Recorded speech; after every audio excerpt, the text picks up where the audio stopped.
Indore TI पर कार्रवाई की तलवार, 30 घंटे अवैध हिरासत का मामला आज हाईकोर्ट में। इंदौर के चंदन नगर थाना प्रभारी इंद्रमणि पटेल मुश्किल में है।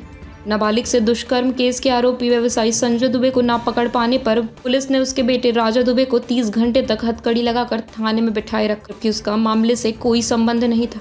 राजा के साले ने हाईकोर्ट में याचिका लगाई, जिसके बाद कोर्ट ने टीआई को 30 घंटे का सीसीटीवी फुटेज पेश करने के आदेश दिए थे, लेकिन फुटेज पेश नहीं किया गया। इस पर कोर्ट नाराज हो गया। आज इस मामले की हाईकोर्ट में अहम सुनवाई होनी है।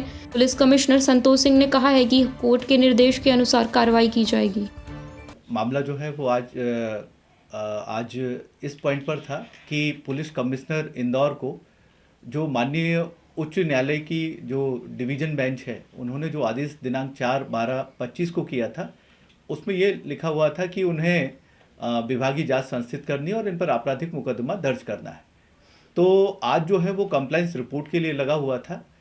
इसी अवधि के दौरान जो पीड़ित और याचिकाकर्ता, उनकी ओर से माननीय उच्च न्यायालय में जो प्रकरण था उसमें एक एप्लीकेशन लगाई गई कि वो अधिवक्ता को बदलना चाहते हैं और इस मामले को वापस लेना चाहते हैं। तो आज जो है सुनवाई के दौरान जैसे ही मामला शुरू हुआ तो उनकी ओर से जो भी अधिवक्ता हैं वो उपस्थित हुए और चूँकि मेरा नाम जो है उस समय तक अभिलेख पर था, तो मैंने माननीय न्यायालय से निवेदन किया कि चूँकि इस मामले में जो इंद्रमणि पटेल हैं उनको गिल्टी होल्ड कर लिया गया है कि इन्होंने जो है वो फंडामेंटल राइट्स का वायलेशन किया है। और साथ ही मैंने ये भी निवेदन किया कि ये मामला एक थाने का नहीं है, पूरे देश के थानों का है, जहाँ पर पुलिस अवैध रूप से स्वयं के निर्मित कानून के आधार पर लोगों को बैठाए रखती है। तो ऐसे में जो है जो पीड़ित है इसकी लोकस स्टैंडाई खत्म हो जाती है और इसमें माननीय न्यायालय को जो है कंप्लाइंस रिपोर्ट बस देखनी है। जो पीड़ित है वो भी उपस्थित थे, याचिकाकर्ता।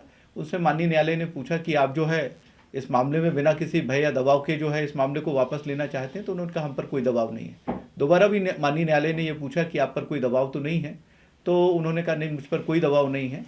और इस तरीके से पिटीशन जो है विड्रॉल का ऑर्डर पास कर दिया गया।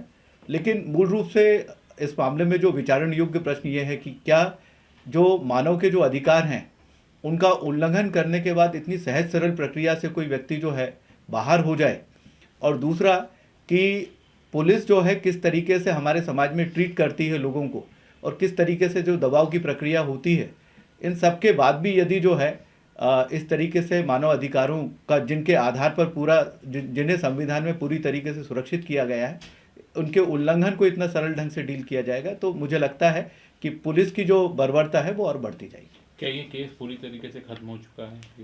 देखिए, केस कोई भी पिटिशनर के विड्रॉ कर लेने से खत्म नहीं हो जाता है।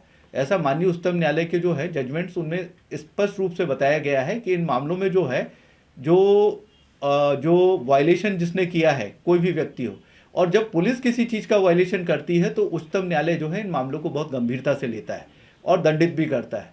तो ऐसे मामले में मैं नहीं मानता कि ये मामला जो है यहाँ पर समाप्त हो गया है। इसके बाद भी जो है इस मामले में और भी कार्रवाइयाँ जो हैं हो सकती हैं।